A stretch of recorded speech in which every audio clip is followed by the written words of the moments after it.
Most people in my business don't get excited about scattered site management. It's more difficult. It clearly has challenges that you wouldn't have if you have a multifamily single location property. But they're not challenges that you can't overcome. They actually provide some great opportunities too.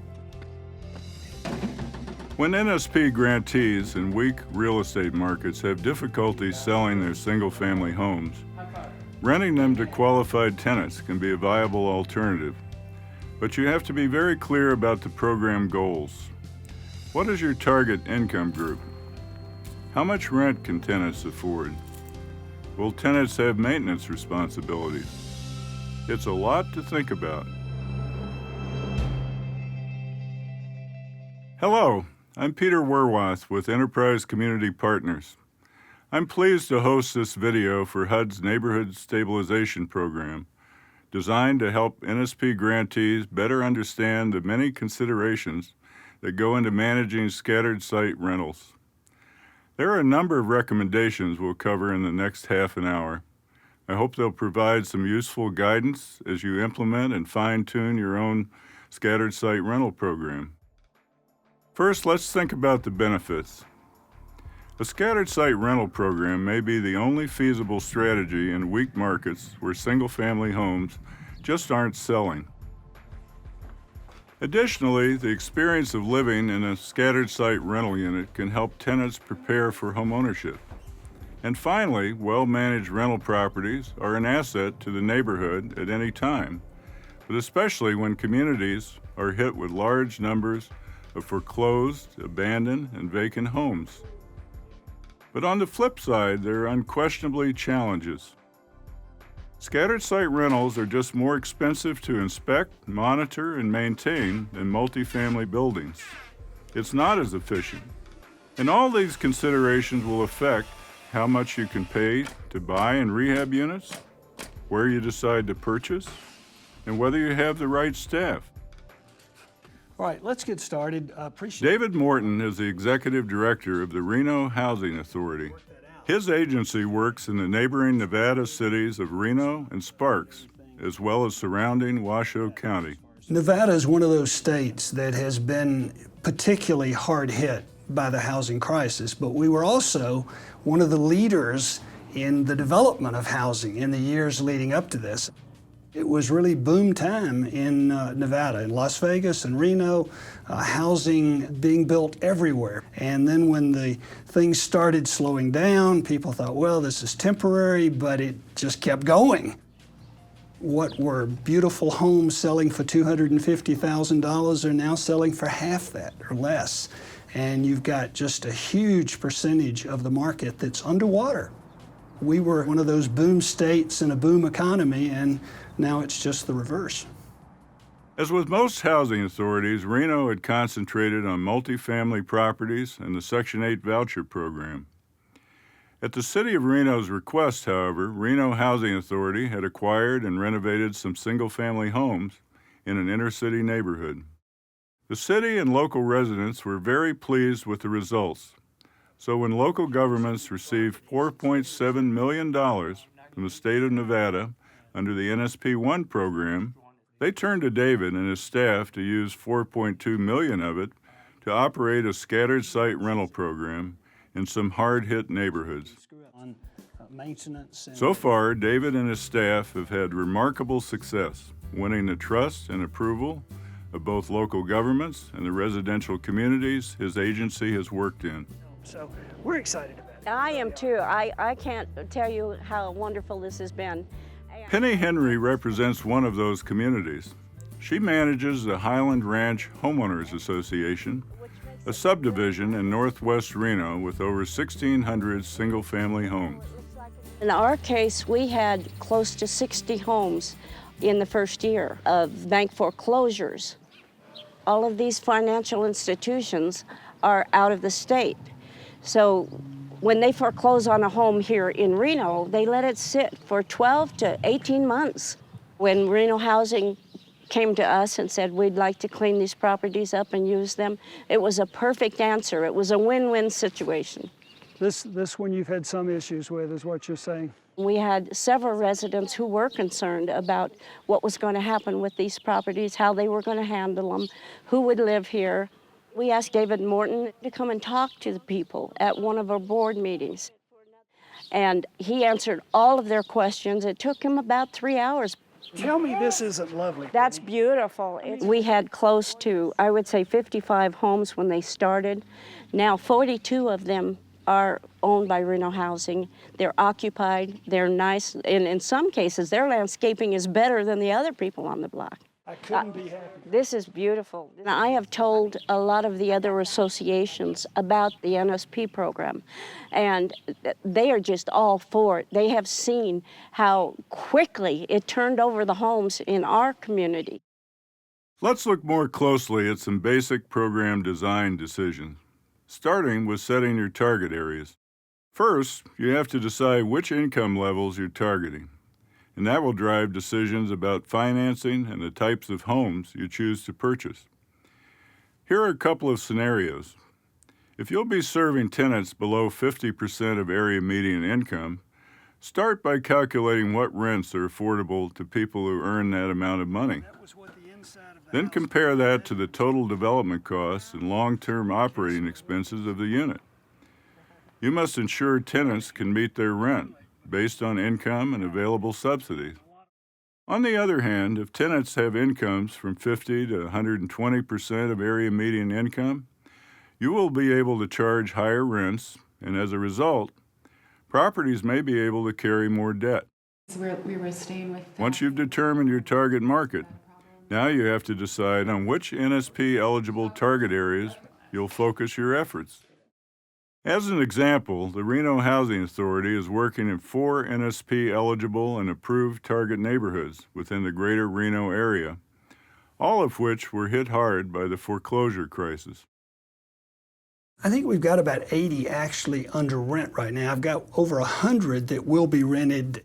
Initially, we were more looking for good deals, okay? A house that we thought was a good deal that we could fix up at a good price. As we've gone forward in this, we have become much more targeted in our efforts. I'm looking at long-term management. If we're going to rent it, I want to be able to maintain and manage it readily over the next 20 years. So here we have a fairly significant... In the Oliver Montello neighborhood, Reno Housing Authority's targeted approach led to an immediate impact on the area. Up this way we did another. We're in what's called the Oliver Montello neighborhood here. It's a historic black neighborhood. At one time a very nice neighborhood, fallen into a lot of problems with drugs and gangs and just general rundown part of town. The city decided that they really wanted to focus on this neighborhood and try to improve things, try to make life better for the residents living here, and again, shore up a neighborhood that had been neglected. You really ought to focus on the focal point in the neighborhood, and in this case, it's this park, Pat Baker Park. The rule I gave staff was we didn't look at anything that was further than 2 blocks from the park. Well, there was a drug house right across the street from where I'm standing. We bought it with RHA money, and we got rid of it. 2 doors down, we've bought a house that needs a lot of work, but because it's across from the park, we decided it was worth it. Looking just a block away, up this street on the 3rd house is a gorgeous house. It wasn't gorgeous when we bought it. It didn't come close to being gorgeous, but it is now. And it will be rented within the next 2 weeks. We've gone a block further behind to deal with houses there. We were able to pick up 4 houses in a very tight location. So the impact of what we've done is pretty impressive.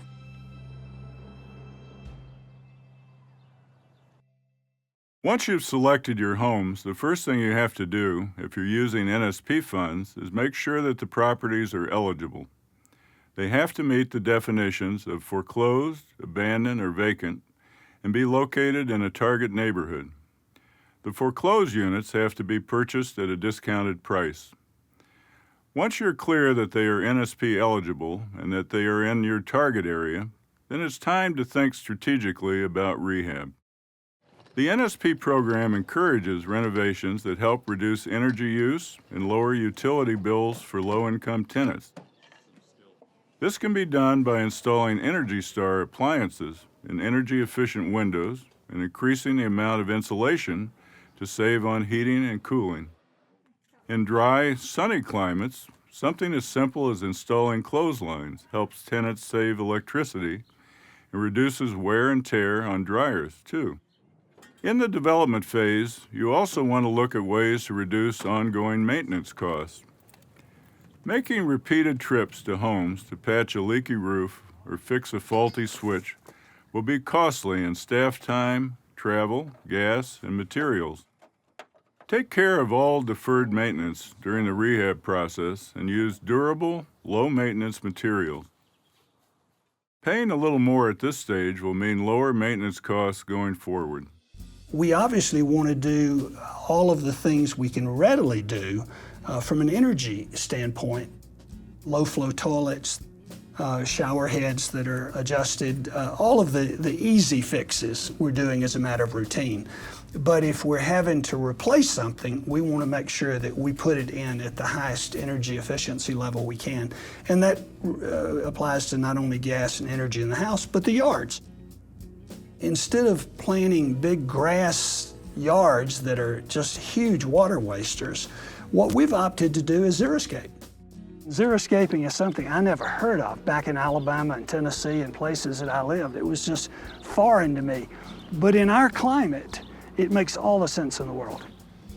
I won't say it's totally maintenance-free, but it's certainly a very low maintenance cost for the long haul. Literally, turning on the irrigation system in the spring and turning it off in the fall will be the essence of it, making sure that the plants are getting water as they should. The combination of low maintenance and a very attractive appearance. The neighbors feel that we've helped build up and improve the neighborhood. That's important. I would look at your situation, see what makes the most sense in your climate, in your type of environment, and respond accordingly. My name's Tiffany. We've got a 4-bedroom. The end result is we've got just some incredibly attractive housing. We always have Energy Star appliances. And we've tried to use it as a step up for our residents who had been living in, crowded in many cases in small apartment complexes, who now have the opportunity to live in some very desirable single-family homes. What are you thinking? It looks good. Good, I'm glad you like it. Once you've bought and rehabbed the homes, the next step is to find the tenants. As with any rental program, you have to find tenants who can afford the rents and who meet the income eligibility requirements at the time they move in. For scattered site rentals, though, you also want to find tenants who will be a good match for the neighborhood, will help maintain their yards and walkways, and who will take care of their homes. It can be a challenge to find tenants that can afford the rent and also meet the income guidelines, especially for rental programs serving very low-income families. You may have to conduct more active and creative marketing campaigns in order to find good, qualified tenants. It will be 500. In all cases, be sure that your staff is well-trained in fair housing law so that all the marketing and intake activities are handled properly. When we first started buying houses that we knew would be rentals, we made sure that the residents in our various complexes were aware of this program coming. I wanted to make sure that my current tenants had the opportunity to participate if they were so inclined and if they had a stable source of income. A number of our current residents have been able to participate, but we don't limit it to that. Just recently, we did something I have never done before and never thought I would do. We actually have run radio ads for the single-family homes to expand the pool of applicants. We're concerned that we place people in these homes who will take care of them. and who will be good neighbors. So we've established some sort of bottom line criteria. One is that they don't have a recent criminal history. Now, I'm not talking about, somebody jaywalks. I'm talking about things that are felonies. If somebody has a recent drug history or a violent criminal record, we're not going to admit them into this program. We want to make sure that somebody has a decent rental history, or we're not going to house them. Anthony Lipkowitz, with his wife and children, is typical of the well-screened tenants who are taking advantage of the opportunity to move into a single-family home they previously couldn't afford.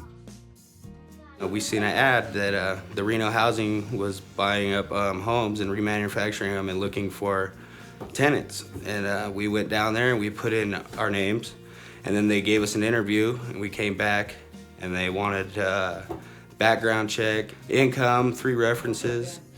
About 5-6 months later, and they gave us a couple properties to look at, and we found this place, and we were happy with it. We're doing good. We're a happy family. And many of Reno Housing Authority's new tenants, like the Gonzalez family, are able to rent a house for the first time, which has a significant impact on the health and happiness of their family. En los apartamentos vives bien porque te atienden bien también los de mantenimiento y todo eso, pero en una casa es muy diferente porque hay más espacio, como más libertad y como que hay más unión con la familia por el espacio que hay y que convive uno más de que se hace atrás a la yarda, jugar en familia o enfrente también. Es muy diferente y sí, realmente estamos muy gustosos con tener la casa. Sí, hay orgullo. I look at it and I say, wow, we live in this house. We've been so lucky and blessed that we have this house, and it's a really great house. It's a great community too. So now you've bought and renovated your homes and found the right tenants, but how do you handle ongoing tenant and property management? Properly done, managing scattered site rentals requires careful attention on a daily basis. We were able to use the old dishwasher in this one, so we didn't need to change that. There are a number of things we've done that I think have helped us. One of those is we've developed what we call a site book. Any property that I own, I want to be able to quickly know the layout of the units, the amenities, the design, the specs. When we started acquiring single-family homes, I quickly realized each of these is different. And if you've got a problem at night or weekends and you're trying to get into that unit to deal with something, you need to know as much as you possibly can about that property before you get out there. You want to know what kind of refrigerators you've got, what range, water heaters, furnaces, what the warranties on those are. If you've got somebody that's going to be going out to that site, they need to quickly have a reference so that they know what to expect. For our regular maintenance program, we have a fairly sophisticated work order system. I get computer printouts of every work order that's been issued, and I can tell you how long it's been outstanding, when it was completed. I could compile them in any number of ways. We've been doing that for years, and we've perfected that to a pretty high level. So when now I have 100 single-family homes, it's a simple thing to add those to the same process. Another option is to hire a property management company, particularly if you don't have much staff capacity to manage single-family rentals. In addition, a property management company can be especially helpful in reaching particular target markets and dealing with properties in multiple neighborhoods. However, bringing in an outside management company requires active oversight by staff with the time and experience to do so. Plan on doing full property inspections at least once a year and regular site visits to inspect the exterior and the grounds. The site visits can be as simple as driving by the units to make sure that yards are free from trash or weeds, there are no junk cars in the driveway, or sidewalks are shoveled. Any maintenance issues? We did decide early on that we should use a private management company to help us. Part of our rentals were focused on a population that was more middle income. Okay, you signed the lease and all that kind of stuff. You will. These properties we're renting through the management company, the rents are still reduced somewhat, but they're rented at a level that HUD views as appropriate for middle income people. So we follow the same rules, but a different income group. And because it's a different income group, and the whole idea of seeking applicants and making sure we're gearing to that population, we really felt to use a good management company was the better way to go here.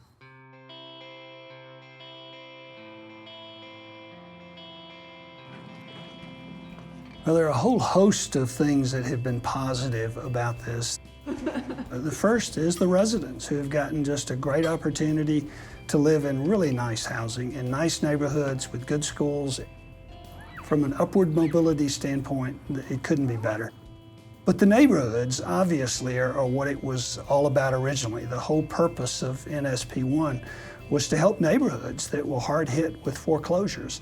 And I think we've had a significant impact. We haven't turned things around. We haven't changed the whole neighborhood. It's been much bigger than us. But we have had a significant impact. We really have. And our houses are shining examples in those neighborhoods of attractive, well-managed, well-maintained properties. And I think the neighbors and the homeowner associations all recognize that, and I know for a fact that the local governments are quite appreciative of what we've done. So if you've got any more coming up, let me know. Well, we do.